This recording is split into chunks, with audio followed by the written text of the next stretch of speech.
Elle est moni musée Kabila le père.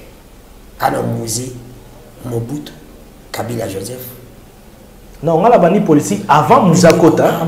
La période de départ, il y a Mobutu. Voilà. Mobutu musée Kabila a depuis Mbokapanda 18 ans à Mindi. Non, Mende n'était pas président de la République. Secteur à Mende, ça y est, les lois ont TNT. On a le bagage, sans pour autant que l'innovation, la réforme, ça qui est la ministre Saïdo Karbi, par exemple. Elle a eu un Sénat, elle a eu un rapporteur, Mende a beaucoup contribué pour le pays. Notre président actuel a occupé le pays pendant 4 ans à Mende. Il y a un régime, il y a 4 régimes. Régime au pays, et Matissi. Tribalisme et régime. Bon, tribalisme et un régime à Kabila. Régime à Kabila. Entre régime à Kabila et le régime à Kabila en matière tribalisme. Tribalisme et Makassi. Nous des fois on était bloqués parce que tu as eu Batabandondo. Nous continuons à aller au lac Kitissa à Matissi à Témissi. Non. Dans la même pancarte, panneau partout au monde en Konzamo Kate, Baché tribalisme. Merci. Donc, non tribalisme. Il n'est pas pour le tribalisme. Oui. Matissi Makassi. Makassi et Matai Makassi. Mbote batata ba maman bandeko esenga koyeba ke bozali ebele comme d'habitude le lundi au vendredi na chaîne de télévision ebele. Pour la colanda émission na bino lobana yo présenté par moi votre humble serviteur Kodano qui faut la beauté na bandeko basonga ka biso bazalaka vraiment ba partenaire na biso bango basonga ka vraiment biso na bosolo pe bosimo na bosanité mon vieux Honoré Lulendo la Suède na moi sina maman Mireille Mbo sans oublier mon vieux Banga business Libobé. Je vous salue na bosani pété mon vieux Trésor Manzo le boss ici lancé de Kitambo. Lycée Océan Diallo mon vieux na Pesio Mbote. Merci aussi à Guigui Palmi mon vieux j'avais vu na Monaki cadeau anniversaire c'était costaud. Merci mon vieux Guigui Palmi. Merci aussi à mon oncle personnel et maintenant à Madagascar na Pesio Bambote Belé. Merci na bandeko nyonso. Merci à madame Jolie Beauté du moi c'est à sénateur Ngiringo na Pesio Mbote vraiment Belé. Merci aussi à bandeko bozali na Paris Bruxelles Afrique du Sud binonyo so bolingala ndeko dani ke fola merci na bandeko ya Turquie bandeko ya Turquie bozali wana vraiment ebele nazali ko bossa na teso kina Nathalie na Turquie na bossa nite mona mboka Mike Didier Bongongo Mike Didier Bomengo na Turquie kuna na Istanbul na pesi mbote ozana besoin babio ko koma na Kinshasa rapide et comme en Angola rapide lukaka ka mwana mboka Mike Didier Mongongo Mike Didier Bongongo parti à Turquie kuna na Istanbul agence ya solo comme ça bien dans 4 jours 3 jours sans problème. Merci na bino nyonso nazane senga ko yamba mwana mboka ama mukulu cadre ya parti politique CCI ya mwana mboka la mer mendu aba mukulu ndito kobeta na yema solo tozoyoka ama mukulu fulo mule babi ama zali na 2 personnes ama travail za zombula belé pour la Thierry mais motionné pour te qui va y passer la partie na bango balo na CCI ama linga kota na blessé ils ont comprendre que bref na dukaki ama mukulu pour na sura na ina tunai mwana mboka ama mukulu mbote mbote de Kodano boni qui mezali sauf kaka ba makambo olobiwa na yoki dans l'entrée des jeux na habité bon peut-être nous créer moi polémique moko na émission ou comment je comprends pas. Je sais pas parce que moi je suis de la CCI. Na monité siganga na zwaki initiative à créer parti politique. Et na tuni kaka bikolo bazomona makaso fulo mulena mana mboka. Thierry Motionné pour exemple ma bête tu peux créer aussi beaucoup les bon na bino pour parti politique za kobotama. Non, actuellement en tout cas idée à créer parti politique exact jusque-là. Tous dans la carte de la CCI. Mon grand frère, Jean-Thierry Mosenepo, Oyo Mokili Mbembe, na Maïle Nae, na Boanya Nae, et nous servir Mboka.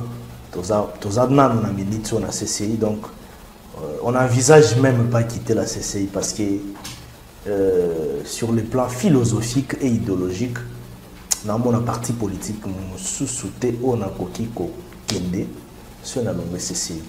Mais toutefois, nous sommes au service de la nation. On peut toujours servir le pays d'une manière ou d'une autre.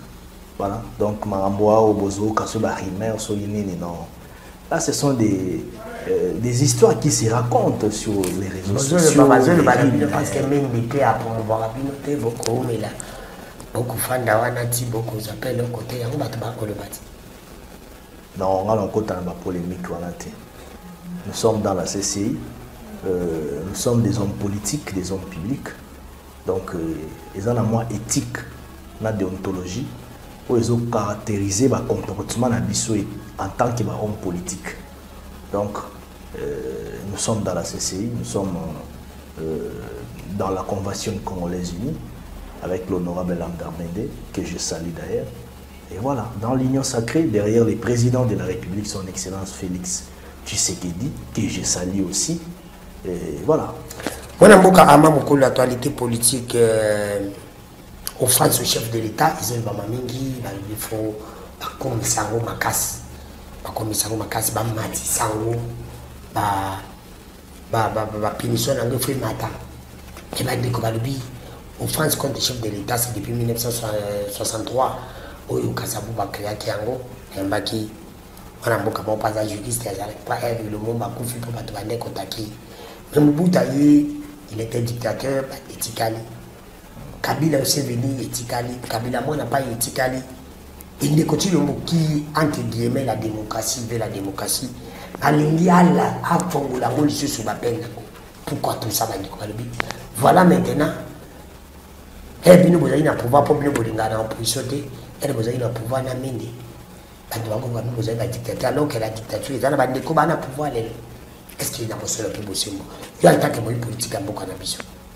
Bon, tant que lobby de Gochilombo, donc le président de la République, aligné à élargir. Elle va lobby, causer la justice. Non, ça me dépasse dans nous. Elle va découvrir la justice, va dire président. Mais qu'est-ce que le président de la République a à voir? Dans ma cambo, ils ont les organisations au Conseil supérieur de la magistrature. Non, mais le président de la République est le garant du bon fonctionnement des institutions du pays. Mais le président de la République ne peut pas donner des dictats à l'endroit du Conseil supérieur de la magistrature. Il va se limiter au niveau des orientations. Nenga Lingi, secteur judiciaire est tambola. Mais yenda koyana dictat, to pa koyana ingérence à côté na kati ya secteur judiciaire en Mokate. Ndeko damu, to bo ça na principe ya séparation des pouvoirs te.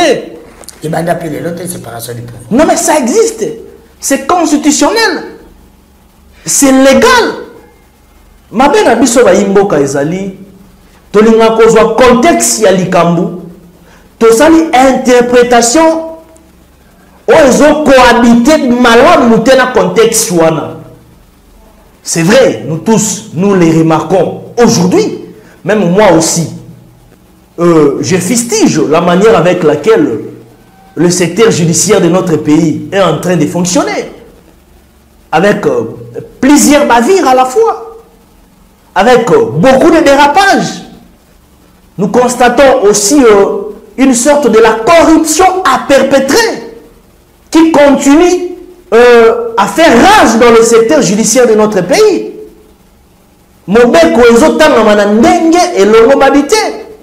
Or, la philosophie du président de la République est que le secteur judiciaire, l'appareil judiciaire de notre pays puisse servir le pays dans les normes obligatoires établies selon la loi.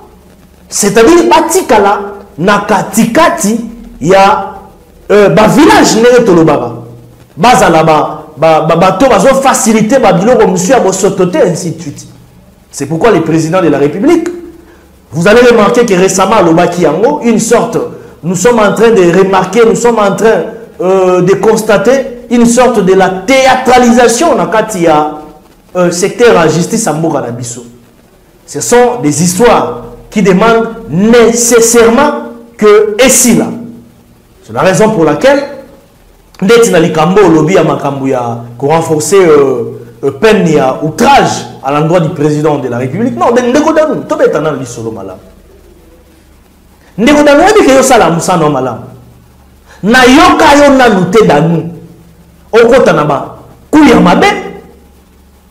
Okota na ba fake news. Okota na mensonge. Okota sa immoralité na kati ya musa no sala avec les journalistes. Tu restes un journaliste au milieu du village. Tu restes dans les faits. Tu récoltes l'information. Tu traites, tu diffuses. Tu reçois les invités. Vous débattez à travers des dossiers du jour établis selon les menus. On occupe son opinion, analyse en tant que journaliste. Mais au côté de chop chop pour tout le monde, il y a des dossiers, il y a des personnalités, il y a des chop chop, allez, il y a pour frapper. Ça, ce n'est pas le journalisme. C'est le cas de Ndeko Pero Louaba. Il a fait quoi? Un immoral tout à fait. Papa, non, attendez, c'est ton confrère, je sais. Pas quand même dire confrère, mon frère. Toi aussi, tu fais journaliste. Je sais. Je sais. Mon métier, c'est le journalisme. Ah, mais oui, alors. Je suis journaliste, bien que je suis maintenant dans la politique active. Il a fait quoi? Non, attendez, Yoka Papa.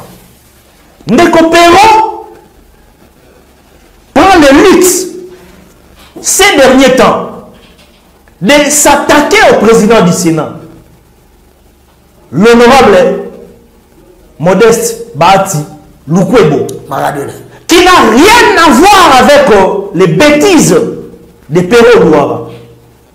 Papa, le problème c'est quoi? Vous savez, on a lobby Fobo Sara Moussala Nabino Nene Sengeli. Ndeko na bureau d'âge, à l'époque, il y a bureau d'âge. Ndeko azalaka na kati ya cellule ya communication. Non, et je m'en vais quitter. Je crois que Nicolas dans zone obénéenne a eu la répercussion. Azon ne peut pas répondre, je suis prêt. Je suis très prêt parce que l'éducation est autosoie. On est là, tu es responsable. Tu es l'éducation, il faut te transférer. Tu es là, bien que je sois un homme public, bien que je suis connu, j'ai une notoriété, mais je suis aussi obligé de préserver ma personnalité en tant que responsable, papa. Ndeko wana zana immoralité à Bouzoba. Ce qui n'a pas été là, immoralité ndeko wana. Même dans la famille, tu sais que nous avons des sources. Nous avons des sources. On est allé ici, nous sommes même que ndeko wana Pero Louaba au Zomona wana. Il aurait lui-même accouché dans l'équipe à moi Sinaï. Non, mais je te dis des histoires. Non, alors, si on a ma vie privée, a traité. Non. Mais le problème, c'est quoi?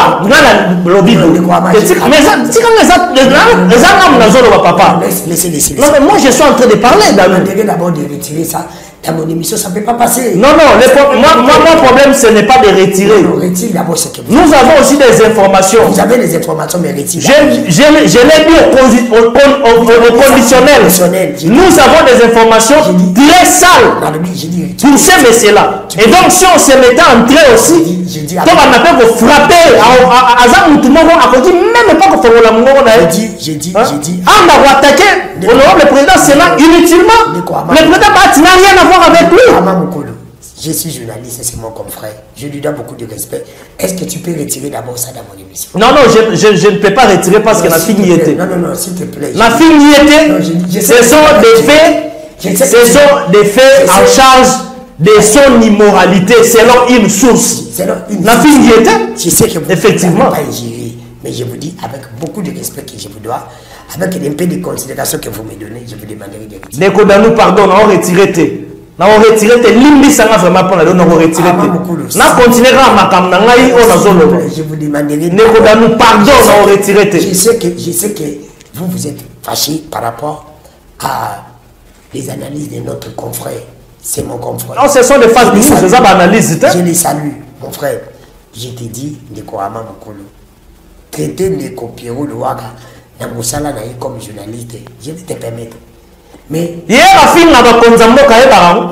Atik Afinga qui modeste batike. Si Afinga mu konzamboka. Écoutez. Pero wa nozomo na wana. affirme l'autorité en mot. Et aujourd'hui, il s'attaque au président du Sénat. Sans soubassement. Tout ça pourquoi? Parce que dans le bureau de la communication, le président Bati a continué le bureau définitif. Il y a Sénat. Pérou était reconduit dans la cellule de communication. Elle a fini par Konzamboka, a créé un désagrément, a mis Memi. Moi, ceux qui ont caché, ceux qui ont mis, ceux qui ont utilisé le laboratoire, ils sont battus. Ils ont délinquants financiers, ils sont détractés. Ils ont utilisé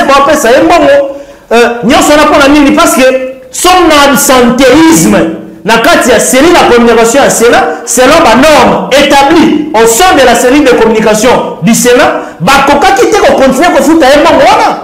toi tu es absentéiste, ok, exil, comment l'État va dépenser mon foot à Rambo? Quand on a écarté de la cellule de communication du Sénat, selon les principes sacro-saints établis au sein de la cellule de communication du Sénat, c'est par là, il commence à cracher sur le président du Sénat. Avant de monter ma bilan comme fake news, avant de monter sur ma bilan comme qu'est-ce que le président du Sénat a à voir avec le fonctionnement d'un secteur ministériel, d'un département ministériel bien défini? Il est président du Sénat.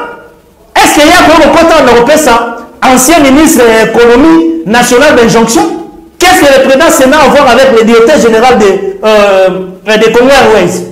Le président du Sénat est président du Sénat. Il y a la séparation du pouvoir. Il fait, c'est ce qui est dans ses prérogatives comme étant président du Sénat. Il a sa portion de responsabilité. Et Bati aujourd'hui, c'est le président du Sénat, je le répète. Il gère une institution du pays. Alors, quand moi je vois Ndeko Pero, Koko Samakambu, Fake News, ainsi de suite, je lui dis ceci. Mon frère, il faut arrêter la Babylone parce que nous aussi, nous sommes prêts de t'attaquer. Nous sommes prêts d'exposer nudité na yo. Alors il faut éviter. Tika président Bahati Kimia, Azam Moutoualingara ba problème té, Azam Moutouya Barantine té, c'est quelqu'un qui fait sa vie dans la moralité. Bien, c'est pas quelqu'un qui cherche des problèmes inutilement. Azarane Moutakimia, laissez-le faire son travail calmement pour le pays. Sauf que Ozana Mamaka Missou Olingo Sengaye Loko. Azapé na ba proche collaborateur nae, benga bango. Azam loko la papa akoki pe quand même ko sungayo so za ba difficulté au lieu abanda ko finga ko kosa ko samaka inutilement na kangi parenthèse de kona ngai bon de ko alam na lobi ko de ko dano ndenge obito kiawo lobi nyoso pona ko kotela Modeste Bahati Maradona mais sikoyo à l'époque tena côté liete aza président ya institution Sénat tant tozomona mabanga bazomba na likambo ya yebite. Nous, comme étant des communicateurs de l'Union sacrée, comme étant des partis politiques au sein de l'Union sacrée, Azam Moutou Oyo, il faut te battre là, te télémer la bateau, on se bat toucher la personnalité Bahati. C'est ça la réalité. Ndeko Amabukole, Ndeko Pérou, attaquer la gestion ya Ndeko Bahati. Non, à Kossi. Yoka. À Kossi. Bahati n'a jamais détourné l'argent. À Kossi. Oui. Bahati n'a pas d'influence, n'a pas d'ingérence sur les affaires sectorielles des Congo Airways ou soit du ministère de l'économie. Actuellement, Bahati n'est pas ministre, il n'est pas DG d'une entreprise. Même s'il y a des mandataires à FDC, mandataires dans entreprise ou bien dans le ministère, là-bas, ils sont en train de fonctionner comme tels. Comme ministre qui sert la République, comme DG dans une entreprise publique. Par exemple, c'est pas Batinda Ayaka Banawé Sorte, le coup la banane à Boti, à Banawé Sabamono, et Pessango, Salabo. Non, ça c'est descendre de terre à terre, c'est réfléchir. Trop mal, papa. Pourquoi? Attends, l'ini moutouté, le bas de ma camusoume, Koko c'est la moutoumaka mouté. C'est pas bon, nous sommes des responsables. Il continue la vie privée à Bahati. Pourquoi nous avons continué la vie privée? Non, non. Parce que moi je ne veux pas. Nous avons lobby boy. Ceux qui ont continué, nous sommes aussi prêts à l'exposer. Ceux qui n'ont pas le à exposer Modeste Bahati. Alors exposer Nani. Bahati a salé Nani a exposé. Nani. Tobetama sola Congo de Gonanga. Il y a un lobby boy. Makamba ou porter Nazongi. Nazongi na kata sujet. Contre président du Sénat. Problème que nous avons outrage. Non, non, le problème c'est quoi? On a soutenu le procureur général de la République. Vous les soutenez? Oui, je les soutiens. Je les soutiens pourquoi? Attendez. Non, attendez. Président a appelé constitution 9 fois. Et là, vous changez comment soutenir? Non, moi je n'ai jamais dit que le président Félix avait violé la constitution. Non, ils ont analyse. Je faisais des analyses comme tout Congolais, comme tout scientifique. Je faisais des analyses, monsieur Danou. On t'appelait l'homme de 9 violations. Je faisais des analyses. Moi je ne suis pas constitutionnaliste. On a confirmé en comment. Non, c'est pas ça. Nous sommes en train de servir le pays, nous soutenons le président de la République. Même si outrage à l'endroit du président de la République, moi je suis pour les renforcements. Il y a un nombre, il y a une peine, il y a une peine. Pourquoi mon frère? Je te donne un exemple. La liberté de la presse inclut dans les domaines de la liberté d'expression, dans les domaines de la liberté d'opinion qui est constitutionnelle et commis na ba dérapage ming. Ça veut dire ceci. Au lieu de na kati ya domaine de la liberté d'expression, bande comme na libertinage. Et c'est ça le plus grand danger dans les domaines de la presse.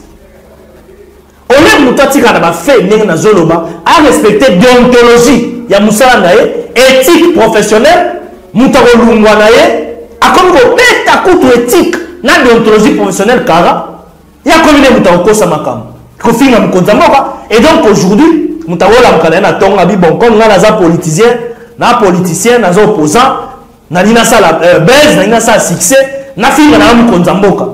Pour économiser bon, si nous avons Konzamboka, nous avons Makala, après nous avons succès, et après quelques mois, celui qui a construit la peine, nous avons député national. Nous avons député, nous avons Kabila. Vous comprenez un peu? C'est une mauvaise méthode. Oh, il faut en réalité tout les mélanges dans le domaine institutionnel et fonctionnement de biso. Parce que nous côté égoïque permettre dérapage ça la mara na katia maïto bengi liberté d'expression. Il faut tous en limite. Il faut tous en limite. Moutaïli ko ni be kwazate. Et donc moi je pense que c'était une démarche qui ne date même pas d'aujourd'hui. Peut-être que le procureur général actuel a l'obéi à moi martelé, mais c'est déjà une démarche qui datait de très longtemps. Depuis même Oyaouti Kozala, avant Kotawana, déjà il y avait une démarche qui allait dans ce sens-là. Ça c'est peut-être ça c'est peut-être que le procureur est en train de demander la mise en exécution rapide. Ce qui n'est pas une mauvaise chose.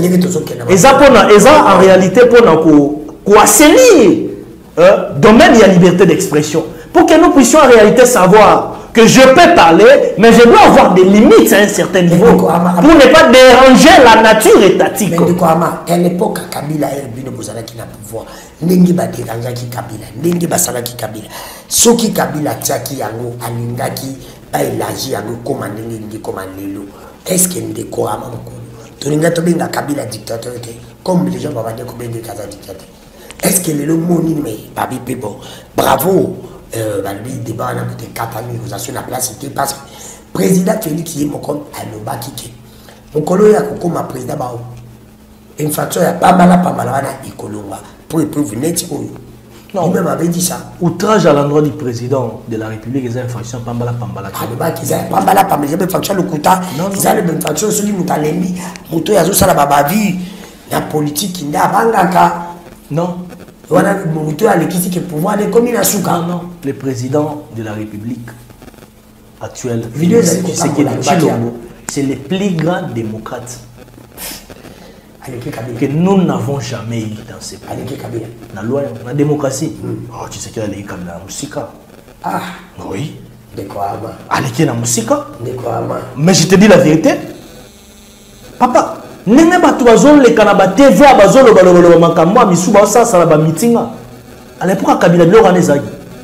Te yeli sana ngano pena toloba pena bosolo bosembo ngoloba. Bon, l'époque Kabila va pas meeting. Non, papa. Non, je suis en train de faire une analyse comparative. Moi, j'ai été avec Kabila. Moi j'ai travaillé. na AMP, na MP, FCC. J'étais avec Joseph Kabila à travers l'honorable Lambert Mende. Tu travailles dans un circuit avec Kabila. Mais Kabila n'est pas plus démocrate que tu sais qu'il dit Félix. Non. Sur le même fonctionnement du système étatique à l'époque, il y a un régime passé, il y a une très grande différence dans les domaines de la liberté d'expression. Les gens bande komissu soit bazamba opinion contraire batambola ka baombela na banyango batambola tambola. À l'époque où nous étions 18 ans passés, ce n'était pas ça le cas. Daniel Safa bande tambola te. Ce n'était pas ça le cas, papa. Daniel Safa bande tambola te. Et vous allez même voir, vous allez même voir les rapports de le rapport d'une organisation internationale. De cette organisation internationale, au Monaco, sur le plan, il y a recrudescence, il y a des dégâts dans le domaine de la liberté d'expression. Au Monaco, les dégâts sont commis vraiment réduits. Ça veut dire qu'il y a des avancées avec Tshisekedi. Il y a vraiment des avancées. Et par rapport même, il y a une organisation de la société civile, Mingi et Zolo Bayango. Et donc, il y a un travail qui est en train d'être fait au niveau domaine où on a la liberté d'expression. Ça veut dire qu'il n'y a pas match entre les 18 ans passés où nous étions avec disons, les 4 ans de Félix Tshisekedi dans ces domaines-là de la liberté de la presse. Donc, dans ces domaines, d'une manière générale, de la liberté d'opinion. Mais, peine ou ananga il faut renforcer parce que au moni mobeko eza eloko et yaka kochama ordre na makambo misusu parce que le commis outrage à l'endroit du président de la République takia ebi que dans ça dans quelques mois na bima ngai tout consommer et puis après na commis star tu vois un peu. Donc ce sont des histoires qui demandent une réglementation je dirais pertinente, efficace dans le cadre de carré judiciaire. Pour tous appels na ba limite parce que tant que tu as citoyen toi kaka na oyo esengeli l'état ça la pour na bisoté bisoté toi na ba devoir. Merci mon amboka mamuko toi pe na ba devoir bote na bande konyo so bozali kolanda biso na bosolo pe bosembo. Merci sikolingi kutonga ndako na ona ba condition ya kitoko na ville province ya Kinshasa pe na Mikili nyonso ya poto contacter numéro oyo 081 055 31 30 081 055 31 31 les amis JCBM service ya mwana mboka Charlie Mbata na niveau en France mwana mboka Charlie Mbata. Je te salue, merci entreprise na ya sika ya construction ba échafaudage ya kanda la nouvelle technologie. Ibrahim Djouma, docteur Ibrahim Djouma. Azalaki na mboka Kenya, azali na ville province ya Kinshasa, olingi maladi nyonso. Oyo ezali ko déranger yo, ezali ko tungisa yo bela. Luka mwana mboka Ibrahim Djouma, numéro na ye ezali 081 34 20 24. Je répète encore 081 34 20 24. Wana bengi mwana mboka docteur Ibrahim Djouma, mwana mboka ama mukulu. Nabosolo pe bosembo tomoni makambo uchi koleka awa. Komona video itamboli ya mwana mboka Ntindi Pululu azali koloba monaki makambo ya mwana mboka Eliezer omonaki mosi uchi kosala mako contre Chéribin Okende. Nabosolo pe bosembo omonaki pe mareba mwana mboka Daniel Safa uchi koloba pona likambo etali ministre Olendo. Mwana mboka Daniel Safa bi bakate vérité comme ngambo pe bref, les députés avaient pour mettre qui ça. Bon, d'abord, on a bandi maramande continue. Il fallait que tu battes mon café. Il faut pas que ça gagne. Bâti na mboso. Non, bon, là c'est l'Assemblée nationale. Comment un député national a quoi ça? Il faut pas que ça bâti na mboso. Qu'est-ce que bâti? Yo, ça toujours un raccordement. Qu'est-ce que Bati a voir? Qu'est-ce que Bati a voir? Qu'est-ce que Bati a fait quoi pour quoi ça? Pas les hommes à l'Assemblée nationale. Non. Olina zonga suma kambuya ba fake news abato. Non. Na lobby boy. Nde Kontingi. Bon, il est de son droit. C'est de son droit. C'est de son droit de donner son point de vue, de réfléchir, de donner sa réflexion, des analyses par rapport à un contexte. Il y a l'Ikamboumoro donné, il y a l'institution Mboka.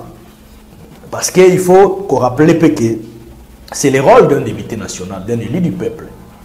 Vous comprenez un peu? Contrôle parlementaire, et ça, il y a une prérogative, il y a l'Assemblée nationale, il y a député national, qui contrôle l'exécutif national, et puis qu'on peut sa sanction. Vous comprenez un peu? Si vous avez par exemple, l'Ikamboumoko, peut-être projet Moko de Kessime Salamaki, c'est à l'Assemblée nationale de faire le suivi, l'évaluation, il y a processus, il y a mise en exécution, il y a fonds. Vous comprenez? Parce que l'Assemblée nationale est l'autorité budgétaire. À un rôle, il y a contrôler exécutif national d'une manière générale, même les entreprises publiques de l'État, ainsi de suite. Populisme, là je n'étais pas d'accord avec lui dans ma mission, ça il aura un spectacle et tout comme ça, ça c'est pas bon. Ça, ce n'est pas bon, c'est l'Union sacrée, les députés de l'Union sacrée. Non, mais ça prouve qu'au sein de l'Union sacrée, à la démocratie. Elle a ça qui lui a Moïse, au Bendakango, lui a de Moïse. Et là, il était un bon député. Un député qui réfléchissait. Toujours dans son rôle de député national. Oui, là, il réfléchissait, il était un bon député.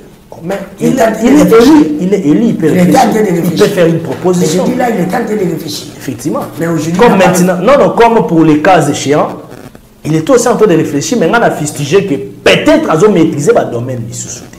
Il ne maîtrise pas. Parce que l'institution Papa, moi j'ai un parcours élogé dans l'institution Mboka. Lui, il maîtrise quel domaine? Je ne sais pas, il faut retourner, parce que domaine, il y a finance, domaine à finance publique, il y a Makambo Etali, décaissement, octroi des fonds, dans des durées données, peut-être qu'il y a et ça fait quoi? Vous savez. Et ça fait quoi? C'est une tête bien faite. Attention, il faut quand même respecter. Non, moi je ne le connais pas personnellement. Mais si on a analysé Nikambo, il y a lobby à Makambo, l'Assemblée nationale dernièrement. Il y a une motion contre Chéribin par rapport à dire à des médecins. Par rapport à Kolbake Molé de Sakombi, il a beaucoup de dossiers. Makambo Etali m'a parlé, c'est terrible. Bon, moi personnellement, je ne peux pas. Tu prends aussi une de connaisseurs par rapport à Covid, où tu connais parce qu'il y a des côté. Quand il y a des cas qui ont vécu Covid, où tu as Chine, pourquoi la Chine a un tambour, la patron, un petit congolais. Il confond par la mort, l'ambassadeur à Chine a bêti ma mort, Bangal Bibong, Bangal Mapeke, Ebola, RDC, des femmes Ebola. Quand un député national dit ça, c'est quelle réflexion? C'est long. Mon frère, vous savez, il y a un lobby. Il y a des gens qui sont arrivés à l'Assemblée nationale par, excusez-moi les termes, par imprudence. Bon, excusez-moi, moi j'aime pas trop de polémique, mais moi je ne peux pas venir sur un plateau média aussi important, le quoi, comme Daniel Safou, non papa. Hein? Ils n'ont pas d'abord mon niveau, mon cher ami. On a les ça foutait quand même. Moi j'ai une moralité à préserver, j'ai une personnalité à préserver, papa. Pendant que tu as une immoralité à se comporter. Non, mon cher ami. Bon, ce que tu as dossier de Sakombi ou quoi, moi je ne sais pas, parce que député va fonctionner, il faut frapper ministre, pas un bongo, tout ça. Et donc, il y a des lois à boire dans le bilo comme il y a l'Assemblée nationale. Donc, on a mais, Makambo est allé de Chéribin. Moi, je pense que c'est la démocratie qui a fonctionné.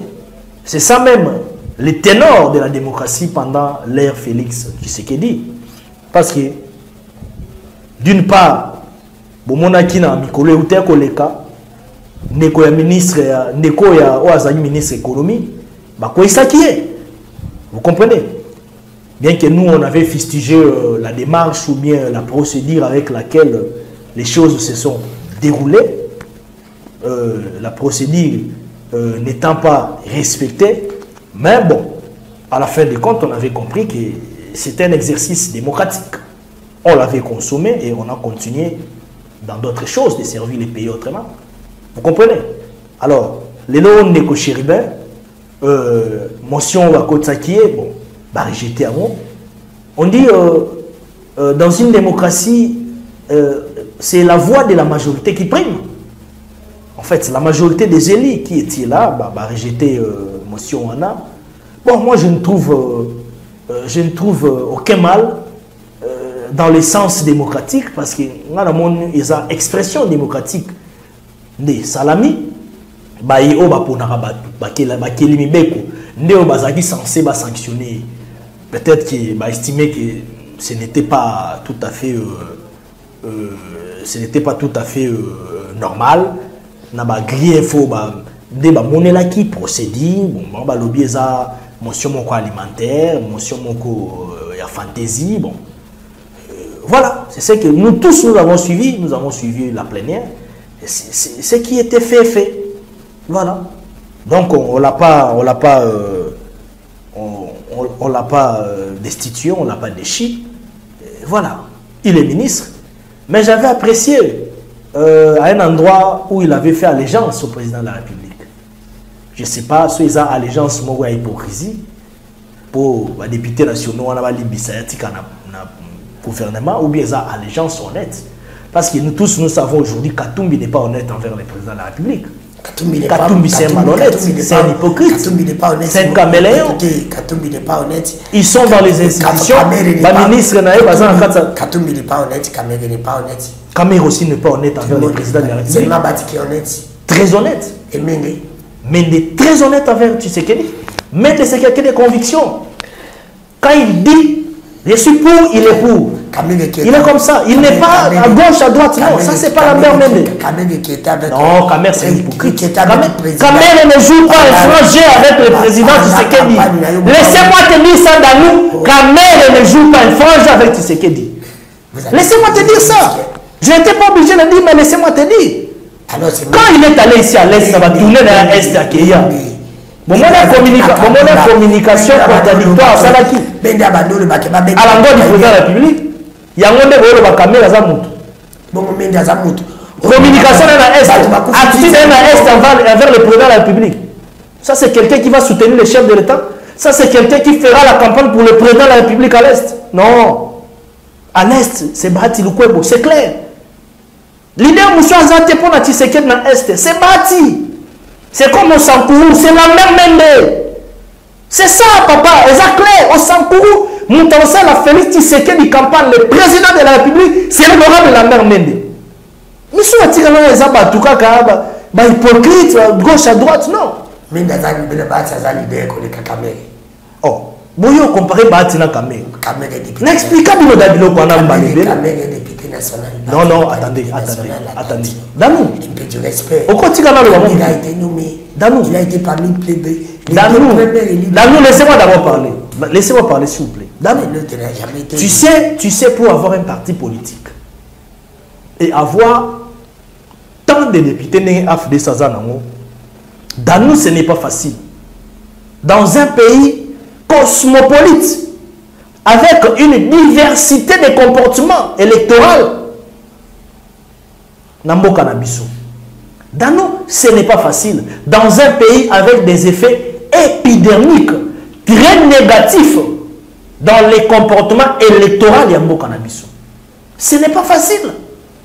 Dans nous, tu peux être leader, tu peux planter des stratégies. Tu te dis non. Moi, je ne préfère pas être député, mais je préfère avoir beaucoup de députés stratégiquement. Je ne préfère pas être, par exemple, ministre, mais je préfère être gouverneur. Ou celui-là doit être gouverneur ou sénateur. Pour servir le pays autrement, stratégiquement, dans un domaine donné. Et donc, le Bapoyaza député, non, s'il en avait envie, il est beaucoup aimé à l'Est, il a qui vous c'est lui. Maintenant, le député de la démission en Afrique, c'est la mise à Yondé. Non, il n'y a pas match. Bati le club avec l'AFDC, qui regroupement du Bosso. On va plébisciter qui président de la République, le candidat dans l'élection en 2023. C'est pas facile. Dans la politique congolaise où l'hypocrisie règne, comme de l'eau à boire, les gens respirent avec de l'hypocrisie. Bati est honnête envers le président Tshisekedi. C'est quelqu'un à protéger. Bati Azam acquis, il y a qu'au préserver dans la union sacrée.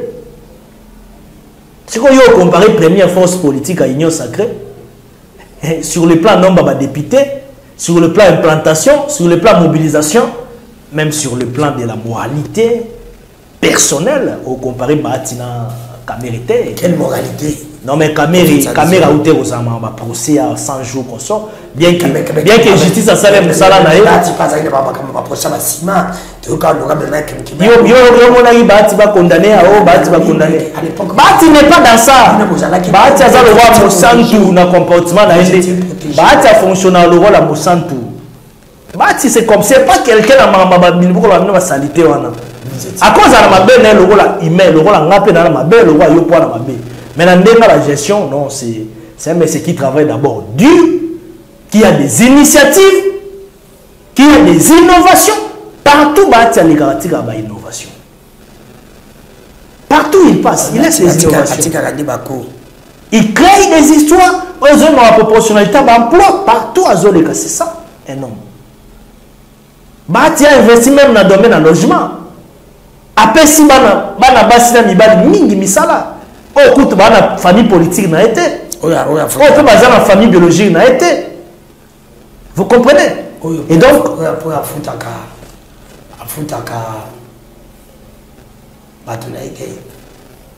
non, voilà, ce sont des choses qui, des gens qui sont en train de relater à Bilo Lokuta. Donc, l'honorable Bati. Ça ne pas de la vérité, les gens. Non, moi, je suis quinois, papa. Moi, je suis quinois. Tu n'es pas quinois? Nous sommes des Congolais. Et donc, ça veut dire que entre Kamer et Bati, Bati est très supérieur à Vital Kamer. Va travailler moralité dans Bango, va travailler parti. Peut-être va occuper comme ça l'exploit, mais actuellement, c'est Bati. Tu reconnaître, bah mérite à mon ils ont faiblesse. Ah, ils ont faiblesse. Kamer n'a jamais été honnête envers le président Tshisekedi. Moi, je l'ai toujours dit. Voilà, mais justice à ça, il m'a dit la va qui est bon. Miso total à Misu et voilà. Total à Misu. Merci de comment pour avoir répondu à notre invitation. Merci de Kodano. Et monsieur Sili, mais nous avons des questions. Mais question piège. C'est une question piège dans le ils ont obligé de répondre à la question. Une question. Lui, France a bien un tikotak. Aben na fo mo cher ya mo le na tikota ya bazo senga yo diaspora zo senga yo ama mukuru diaspora zo senga mo cher ya kanabi DG lui France David DG nga tikota na ya te pour la question piège aux na ngona ba o ba kenda na sentiment ba kota na kata libulu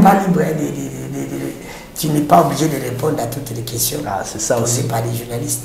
C'est ça. Et moi mes questions c'est simple. Non, des questions pièges, c'est aussi des questions. Ils ont ma bête, ils ont des questions. C'est mon tour, mon okata, famille, il y a été. Et on va dire que France, son nom aura été enquêté. Déjà, je te salue. Il y a ça la négam salana et soyo momoni okokoke, so kokate oboyi na akangona makasi te. Na koto na question. Oui oui. Au moins qui campagne en 2018 il y a des Félix na Kamere. Bazay combien de personnes? Il y a na Kamere on y balé. Et ça les c'est ça l'isconi. Est-ce que ceux qui va logo de Kamere bati bati la place à Kamere a joué rôle au Kamere qui na 2018. Est-ce qu'il va les faire? Non, problème est ça tout est que ya kolongo la muto pour na kocha muto. Attendez. De comment tu réponds à mes questions? La période électorale, c'est une période où les accords se font. Mais après, est-ce qu'il sera capable de faire ce qu'il sera capable de faire ce que Kabila avait fait? Qui bat? Non, attendez. Attendez. Écoute, je te pose la question. Si vous dites, mais tu ne me laisses pas le temps de répondre, papa. Je ne t'ai pas dit de te justifier. Je t'ai dit de répondre par oui ou non. Likamboza a tes airs qu'aux hommes mutu na fonction de ça qui n'a qu'à là. Union sacrée au point vendre. Oui, bah sacrifice bah ça il faut union sacrée le devant. C'est pas pour rien que le président de la République fait confiance à Modeste Bati. Parce que Bati aussi c'est quelqu'un d'importance. La carte à union sacrée. La question elle a été simple. Elle a été simple comme bonjour. Oui, il va le faire ou non. Non, Bati, c'est quelqu'un d'efficace au côté du président Tshisekedi. Il va le faire. Non, mais comparaison, on a la ligne à voter. Comparaison, le monde est battu au nord.